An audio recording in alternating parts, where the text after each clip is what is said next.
এই মেকআপ লুকটি কিভাবে করলাম সেটাই আজকে তোমাদের সাথে শেয়ার করব।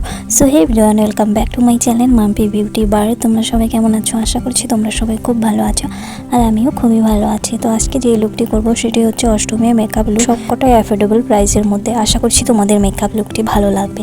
তো চলো শুরু করা যাক। তো সবার প্রথমে আমি ফেসটাকে ক্লিন করে টোনার অ্যাপ্লাই করে নিচ্ছি। আজকে আমি লাভ আর্থের জাসমিন টোনারটা অ্যাপ্লাই করছি। এটা 100% হার্বাল একটি টোনার, ভীষণই ভালো অয়েলি স্কিনের জন্য। এই টোনারটা ওপেন পোর্সকে রিডিউস করে, ফেসকে হাইড্রেশন করে, ফেসে একটা ইনস্টা গ্লো দেয়। তো ভালোভাবে আমি দু হাত দিয়ে টোনারটাকে ড্যাব ড্যাব করে ফুল ফেসে অ্যাপ্লাই করে নিচ্ছি। এরপর ফেসকে ময়শ্চারাইজ করার জন্য আমি dot and key 72 hours hydrating gel base ময়শ্চারাইজারটা ইউজ করে নিচ্ছি। এটি অয়েল ফ্রি একটি ময়শ্চারাইজার, অয়েলি স্কিনের জন্য ভীষণই ভালো একটি জেল ময়শ্চারাইজার। এটি নন স্টিকি এবং লাইট ওয়েট একটি ময়শ্চারাইজার। তো ভালোভাবে আমি ফুল ফেসে ময়শ্চারাইজারটা অ্যাপ্লাই করে নিচ্ছি। এরপর প্রাইমার ইউজ করবো, রিকর্ডের ম্যাটিফাই প্রাইমারটা oil skin type, oil control করে, পোর্স মিনিমাইজ করে, স্মুথ ভেলভেট ফিনিশ দেয়। এরপর আমি ফাউন্ডেশন অ্যাপ্লাই করবো, মেবলিনের ফিটমি ফাউন্ডেশন। এই ফাউন্ডেশনটা নর্মাল টু অয়েলি স্কিনের জন্য ভীষণই ভালো একটি ফাউন্ডেশন। এই ফাউন্ডেশনটা অয়েল কন্ট্রোল করে, স্কিনকে ম্যাটিফাই করে, ইউভিবি প্রোটেকশন করে। তো আমি ভালোভাবে দিয়ে ডট ডট করে আমি ফেসে অ্যাপ্লাই করে নিচ্ছি। এরপর একটি বিউটি ব্লেন্ডার দিয়ে ভালোভাবে ব্লেন্ড করে নেব। ব্লাশ ইউজ করবো, O2 liquid blush, light weight blush, খুবই ইজিলি ব্লেন্ড হয়ে যায়। ডট ডট করে আমি ব্লাশটা ফেসে অ্যাপ্লাই করে নিচ্ছি। ব্লেন্ডার দিয়ে ব্লেন্ড করে নেব।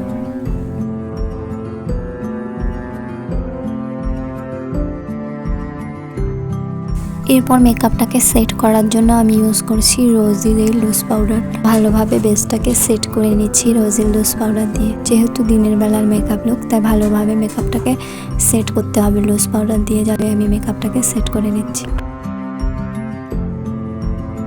আর আইব্রো করার জন্য আমি সুইস বিউটির একটি আইব্রো পেন্সিল দিয়ে আইব্রোটাকে ভালোভাবে স্মাচ করে নিচ্ছি।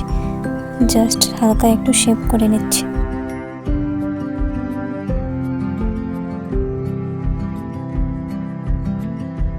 তো এরপর আমি আই মেকআপ করবো। তো প্রথমে আমি ফেস স্ক্যানার ব্ল্যাক কাজলটা অ্যাপ্লাই করে নিচ্ছি।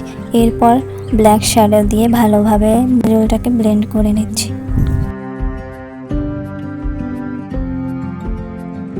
এরপর একটি ব্রাউন শেড দিয়ে আমি ভালোভাবে দুটোকে একসাথে ব্লেন্ড করে নেব, যাতে কোনো রকম হার্শ লাইন না দেখা যায়। তো ভালোভাবে আমি দুটোকে একসাথে ব্লেন্ড করে নিচ্ছি। একটি অরেঞ্জ শেড দিয়ে ভালোভাবে আমি কালারগুলোকে একসাথে ব্লেন্ড করে নিচ্ছি। সো আই মেকআপ আমার কমপ্লিট। এরপর আমি কম্প্যাক্ট পাউডার ইউজ করব, মেবলিনের fit me compact powder, oil control করে, অ্যান্ড এটি হচ্ছে ম্যাটিফাই কম্প্যাক্ট পাউডার।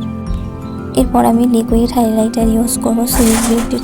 এই হাইলাইটারটা ভীষণই ভালো একটি হাইলাইটার। ইউজ করার পর নিজেরাই দেখো কত সুন্দর একটা শাইন দিচ্ছে। তো আমি হাইলাইটারটা অল্প পরিমাণে ইউজ করে নিচ্ছি হাইলাইটার জোনগুলোতে। এরপর জাস্ট নোজটাকে একটু কন্ট্রোল করে নিচ্ছি। এরপর মাস্কারা ইউজ করছি। এই মাস্কারাটা হচ্ছে মার্কের, ভীষণই ভালো একটি মাস্কারা। নেক্সট আমি নাইকার একটি লিপস্টিক ইউজ করে নিচ্ছি।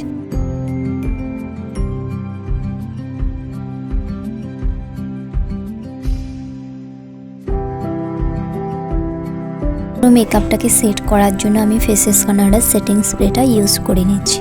তো হেয়ার ইজ মাই ফাইনাল অষ্টমীর মেকআপ লুকটি তোমাদের কেমন লেগেছে অবশ্যই কমেন্ট বক্সে জানাবে। ভালো লাগলে লাইক করে দিও, আর আমার চ্যানেলটিকে এখনও যারা সাবস্ক্রাইব করোনি সাবস্ক্রাইব করে দিও। সবাই ভালো থেকো, সুস্থ থেকো। দেখা হচ্ছে নেক্সট ভিডিওতে।